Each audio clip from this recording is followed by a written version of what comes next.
Hey, and welcome to this edition of Office Hours with Lanora. I created Office Hours with Lanora as a series to help individuals much like yourself. Maybe you're considering a career in real estate and want to learn how to get licensed for a specific position. Or perhaps you have started a pre-licensing course. My goal is to help you pass your pre-licensing and state and national licensing exams on a first attempt. And then third, for those individuals that have already begun a career in real estate, actively working as that real estate professional, my goal is to help you stay in the business.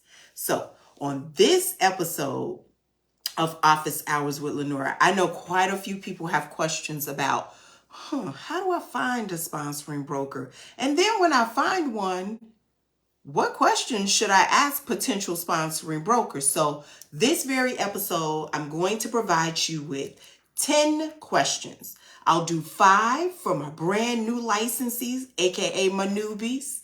And then I'll do 5 questions for those seasoned individuals that may be considering transferring an office or moving on from their original sponsoring broker. So let's get started, okay? So let's do the 5 questions for my newly licensed individuals. These are the individuals that have never earned a real estate license before, brand new to the industry, literally just passed the licensing exam and looking for that sponsoring broker. Here's some information I want you to know. At the school level, myself, the Realtors Real Estate School, we cannot, and I'll emphasize, cannot tell you or share a list of sponsoring brokers you should interview with. You'll learn more about that in your class due to the antitrust laws. We can't be in a position as an education provider to say, hey, go over to 123 ABC Main Street Real Estate Company. Tell them Lanora sent you. You'll love it over there. You should join that office. What if you don't? What if you absolutely despise, hate, have disgust for 123 ABC Main Street Real Estate Company? It's an interview process. So just like you would interview for any other type of job or career, you're going to do the same thing with your real estate license, okay? Take your time. Interview these specific companies.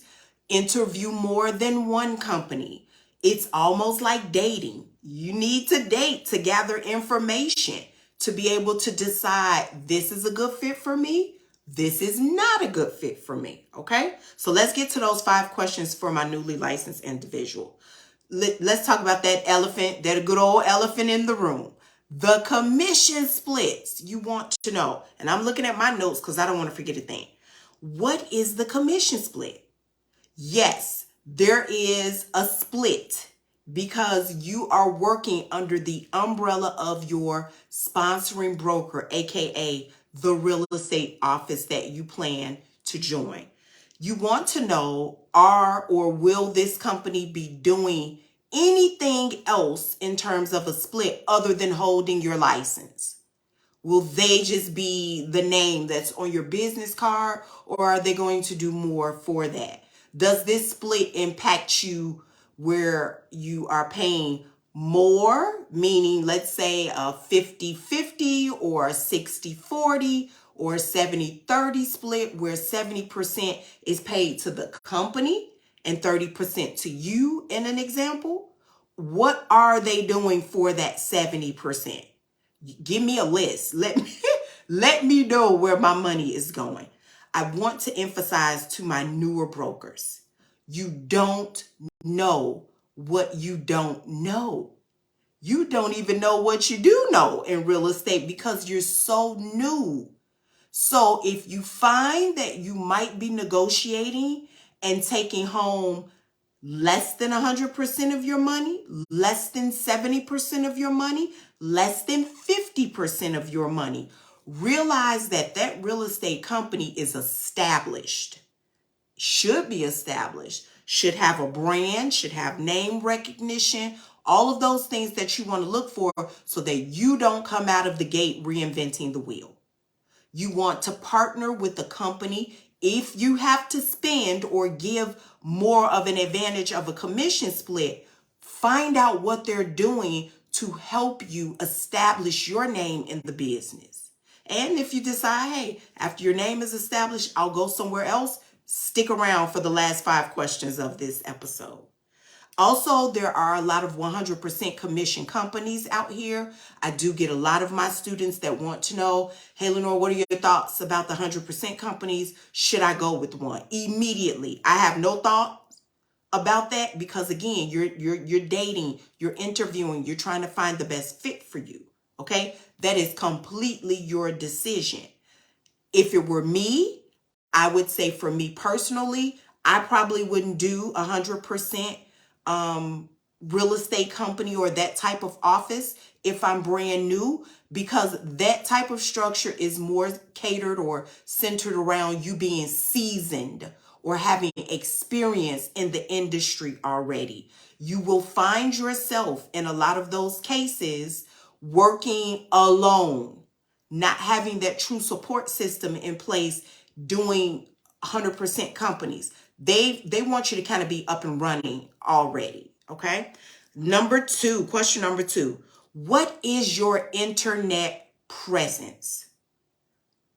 It's important that you know that because there are such things as SEO campaigns. Now, SEO campaigns are, let's call them efforts by the search engines, the Googles of the world. That's the way that they rank how many times, how many people are going to that various website, what type of traffic is going to that website. It's important that you know about the internet presence, because if a bunch of people are clicking and going to your sponsoring broker's website, that's more of an opportunity for them to see you. And you want to make sure that the sponsoring broker, that they're doing things for you on that website. Are you prominent on the website? Do they announce that you've arrived and you have joined their office? What's going on? Are they paying per click? Do they pay for the amount of people that are going to this various website? You want their website to be like the Bishop 4, 9094, 294, 80 in Illinois and Indiana. You want a lot of traffic to be going to your sponsoring broker's website because it increases the opportunities for you to be more visible and shown. Okay? Number 3, for my newly licensed individuals, questions you should be asking your sponsoring broker on the interviews is, what is your social media presence? That's important because think about this. 20 years ago, when I started in the business of real estate, there was no social media presence. We were still looking through paper, flipping through paper, looking at properties and things of that nature. Now, these properties are selling like this. It's social media that's driving a lot of that. And if your sponsoring broker does not have a social media presence, chances are you're going to either be doing all of the work to get you one, or you're not going to be getting enough attention. Because social media is just what it is. It's driving our business, our industry. You have to have a presence. You want to get a brand established so that you look like the same person everywhere you go on your social media, whether it's Facebook, Instagram, TikTok, whether it's print media, digital media, whatever it is, make sure it all looks consistent. Your sponsoring broker is huge because do they use their social media to just recruit new licensees and nothing else? If so, that's a losing situation. Will they promote your listings? If you're going to host an open house for the weekend, do they push it out there so that the public can see what you're doing and drive attention either back to your website, back to your phone number, back to you, period?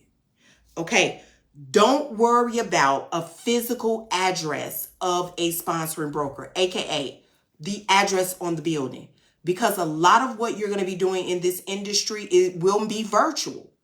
You don't necessarily need a brick and mortar or an actual physical address for a real estate company per se anymore. Yes, you do have to have an established business. You do have to be recognized, or that company has to be recognized by the Illinois Department of Financial and Professional Regulations, but it can be virtual as well. There can be a virtual office. So unless you plan on meeting your clients most of the time at a physical office and you need that from a sponsoring broker, you then want to make sure you got a brick and mortar, or focus on the social media, drive the social media, use the free social media, but make sure that your sponsoring broker is doing the same thing.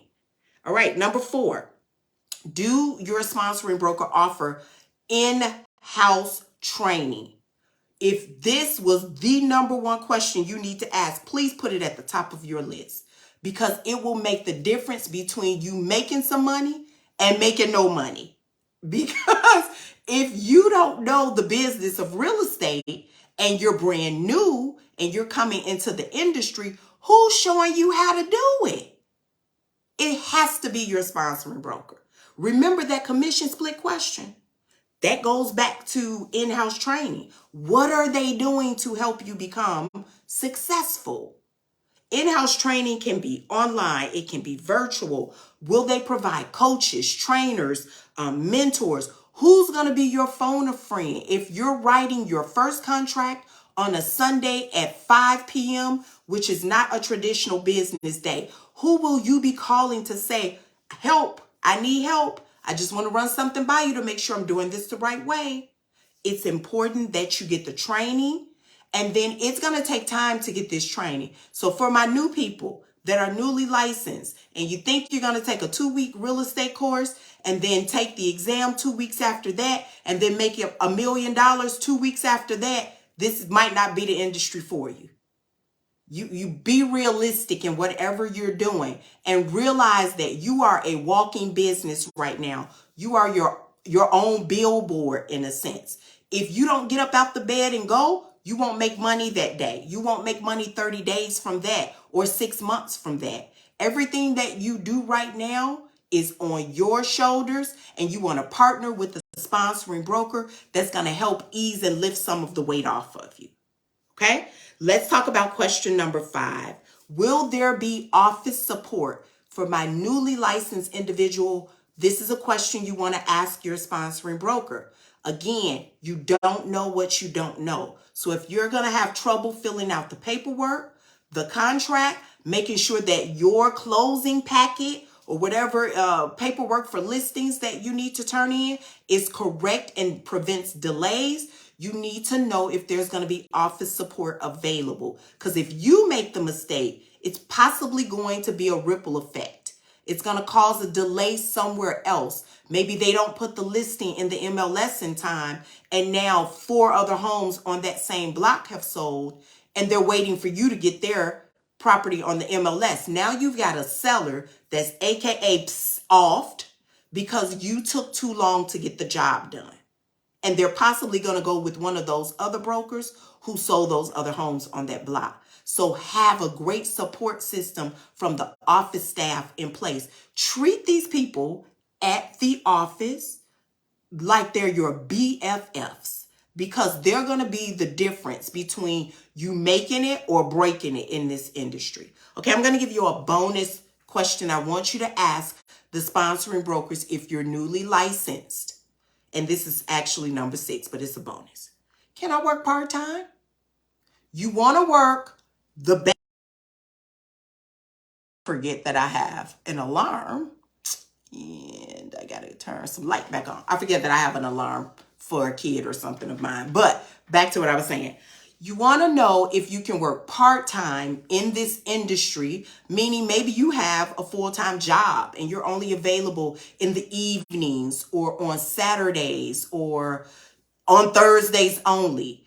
You need to ask your sponsoring broker during that interview, will there be an issue if I start out or I only choose to work part-time as a real estate professional? I might not want to give up my day job. I might not want to give up the benefits that I've been on the job for 20, 25, 30 years. So it's important that you ask that in the gate, going through the door, because maybe that company who's paying top dollars in commission splits to their brokers or their residential leasing agents. Maybe that company that's pushing the social media presence and the internet presence only prefers to work with brokers, newly licensed brokers that can do this full time. They're making an investment in you. So you have to be there to reap the benefits of that investment. And if you can only work part-time, don't go looking at a company that want you to work full-time. Okay, so that's my bonus. Now let's get to the 5 questions for those individuals that are already licensed. Maybe you fell out of like or love with your sponsoring or current sponsoring broker and you're ready to go to a different office. Before you sign that license and leave, make sure you ask these next 5 questions to your potential new sponsoring broker. The first question, if you're transferring to an office, is there an option to work or work with clients that want residential services, commercial services, property management, or apartment location? There are some real estate companies that don't do leasing. There are some real estate companies that don't do property management and don't want their licensees doing it either because of the scope of work. They only work with residential clients or they only work with commercial clients. You need to know that, because what you do not want, and I call it a CFI, a cash flow interruption. If you find a client that wants commercial services and your company only does residential, do not put yourself in that situation. And now you're like, okay, I got to find another office. I got to move. I got to leave. I got to go. Ask the question up front. Question number 2, can you provide, meaning the sponsoring broker, a detailed list of all the fees I need to know about? Yes. Remember, these companies that I said might be 100% or might be 85% or 25%, whatever the case may be. You want to know about office fees because you got to pay for that awesome staff that's at the front desk helping you fill out your paperwork. You want to know about error and omission insurance, which covers you as the real estate professional should you make a mistake on a document or say something that you don't have any business saying. You want to know about franchise fees. Franchise fees because the company might be a part of a franchise. You want to know about royalty fees. And the biggest of the biggest elephants in the world, will there be any surprise fees that I need to know about? It's no different than if you live on a residential block and then you're part of a homeowners association and the homeowners association decided that the curbs or the street had to be repaved. And now everybody that lives in that HOA have to assume responsibility and pay for that. You don't want any surprises in real estate when it comes to your money.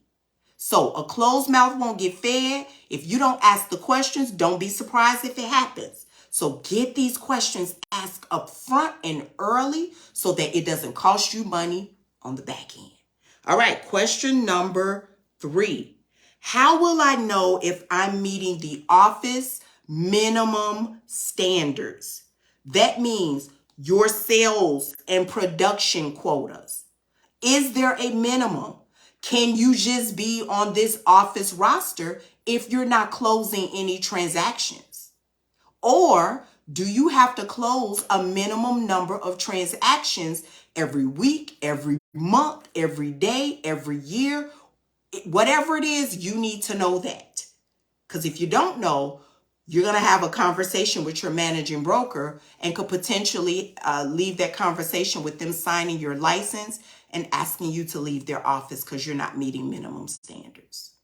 Yes, there are minimum standards in real estate. Question number 4. What is your plan for my success over the next 30, 60, 90 days, 6 months to a year? How is this sponsoring broker reinvesting back into you? What are they doing to woo you to come to their office, to make you decide this is where I want to be because they rolled the red carpet out for me? And it's important that you have that connection with the office staff, with your managing broker, with top producers in that office, because they're going to be part of your success plan. And if you don't talk to these people or have a relationship with them and then figure out in 30 days, I want to achieve this goal. In 60 days, I want to achieve that goal. It will be hard for you to stay in this business. No man is an island. You will not be in real estate by yourself. If you try to do this by yourself, you are setting yourself up for failure. I'm here to help. Let's make sure we go about it the right way. Question number 5. Another big elephant in the room. You better ask this question up front. Is your managing broker competing with you? Do they represent clients at the same time that they're managing you? It's important to know, because what if they're not available because they're on a listing appointment or a showing appointment and you need them? I personally, when I was in the business actively representing clients, I did not want my managing broker selling. I needed to get to them when I needed to get to them. Call it selfish or whatever you want, but I was a top producer and rookie of the year for my office, my first year in the business. And I account and contribute my success to the relationship that I had with my managing broker, Mr. Jim Oster, if he's still in the business. I think he is. Because that relationship we had, Jim was on my team helping me win. He could not help me win if he was somewhere else showing somebody else a property. And mind you, I'm splitting my money with this office. And a portion of that goes to Jim himself. Jim, I need to be able to call you on my bet phone if I need to. So make sure. But if you don't mind, that's cool too. I personally was not that person. Okay. Here's the bonus question for my real estate professionals that may be considering transitioning to a new sponsoring broker. And will the brokerage provide leads? The answer to that in most cases is no. And you need to be prepared for that. Or if they do provide leads, are they only giving those leads to top producers? You need to know this, because if you don't have an established relationship in your real estate community, your sphere of influence, then how are you getting your leads? How are you going to close these deals? How do you plan to stay in this business? It's been 20 years for me, and I like to tell everybody, because it is happening, this phone still rings with people that want me to represent them for real estate services. And I want the same for you. So I hope that these 5 questions for my newly licensed individuals, as well as those that may be transferring to a new office, have helped you. Well, 10 to 12 questions. Let's talk about it. If you have questions, let's get them answered. Let me see here. He wasn't going to be able to help you with how much if he was also trying to. Come on, you understand. I'm kind of selfish on some things, and when it comes to my money, Shania, that's one of them. So I need to make sure that my team is in place. If I have the mortgage professionals and the title companies and the attorneys and all of these other people and home inspectors on the team winning for me, the most important person that should be on my winning team is my managing broker, aka my sponsoring broker of that real estate office. So I will put in the blurb up above some additional upcoming classes at the Realtors Real Estate School. We are finalizing dates for 2023. So I did put those dates for the month of January up above. Coming up next week, we'll have the broker in-person classes downtown at the Realtors Real Estate School on Michigan Avenue. Classes start on Monday, October 10th. And then November 2nd, we'll have via Zoom the broker morning only classes, which are Mondays, Wednesdays, and Thursdays from 9 a.m. to 12:45. And then also in the month of November, we'll have another broker exam review Zoom class. So if you would like a discount code for the purchase of that review class, be sure to send me an email and I will get you that discount code. Listen, I'm about to leave up out of here and take me a much needed break for the remainder of this week, returning next week. So if you need me, unfortunately, I'm not going to be able, or you won't be able to reach me via phone or email until maybe next Monday or Tuesday at the latest. But just know I'm most thankful for you joining me on this episode and all other episodes of Office Hours with Lanora. Ta-ta for now. Thank you. Bye-bye.